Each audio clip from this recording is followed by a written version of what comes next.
हमारे चैनल पे जितने भी लेटेस्ट वीडियो अपलोड होते हैं उसकी इन्फॉर्मेशन सबसे पहले पाने के लिए हमारे इस यूट्यूब चैनल को सब्सक्राइब करना बिल्कुल भी मत भूलिए और इस बेल के आइकन यानी कि इस घंटे के आइकन पे प्रेस करना बिल्कुल भी मत भूलिए। अगर आप ऐसा करते हैं तो हमारे जितने भी लेटेस्ट वीडियो अपलोड होते हैं उसकी इन्फॉर्मेशन सबसे पहले और फ्री में पा सकते हैं। कावा में छिपे हैं कई राज, क्या आपको पता है इनके बारे में? अगर नहीं पता तो कोई बात नहीं, आज हम जानेंगे कावा से जुड़े कुछ अद्भुत रहस्यों के बारे में। कावा का रहस्य। कावा कई नामों से जाना जाता है, जैसे कावा या ग्रैंड कावा। ये एक इमारत है जो इस्लाम के सबसे पवित्र मस्जिद में से एक है।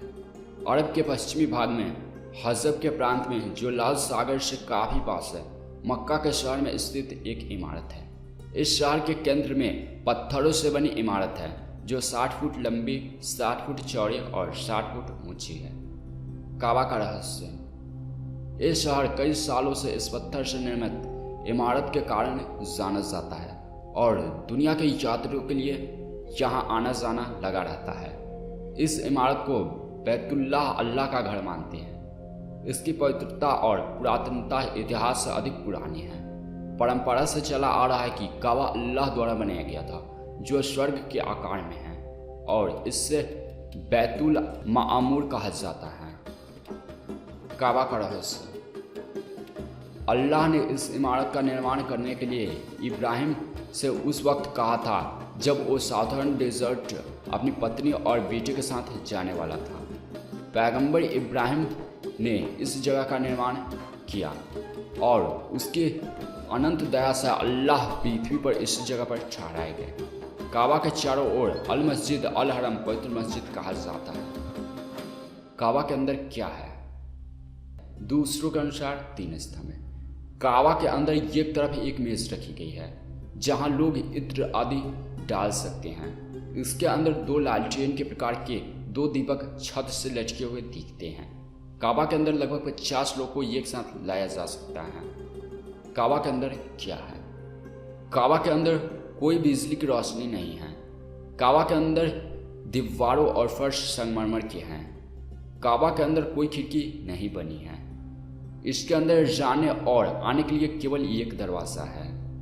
इसके अंदर की ऊपरी दीवारों के साथ पर्दे हैं जिनके ऊपर कलीमा लिखकर उन्हें कवर किया गया है। कावा का इतिहास। विद्वानों और इतिहासकारों का कहना है कि कावा को 5 से 12 बार फिर से संगठित करने का प्रयास किया गया है। कावा का पहला निर्माण अल्लाह के आदेश पर पैगंबर एजम के द्वारा किया गया था। पैगंबर एजम ने कावे का निर्माण अल्लाह के रूप को धरती पर रहने के लिए किया था। कावा का इतिहास। अल्लाह ने कुरान में कहा है कि यह पहला घर है जो मानवता के लिए अल्लाह की पूजा करने के लिए बनाया गया था। इसके बाद पैगंबर इब्राहिम और इस्माइल ने कावा का पुनर्निर्माण किया। पैगंबर इब्राहिम द्वारा दोबारा निर्मित कावा के नींव के माप कुछ इस प्रकार हैं। कावा का इतिहास। पूर्वी दीवार 48 फुट 6 इंच। हतीम की ओर दीवार 33 फुट है। काले पत्थर और यमीनी कोने के बीच का अंतर 30 फुट है। पश्चिमी दीवार 46.5 फीट है। कावा का इतिहास। इसके बाद वहाँ पैगंबर मोहम्मद के समय से पहले कई बार निर्माण किए गए थे। पैगंबर मोहम्मद ने पैगंबर बनने से पहले उसके एक पुनर्निर्माण में भाग लिया था।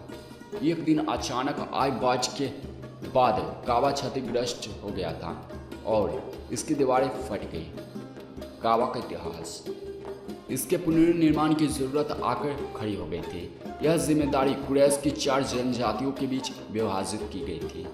पैगंबर मोहम्मद ने इस पुनर्निर्माण में सबके साथ बहुत मदद की थी।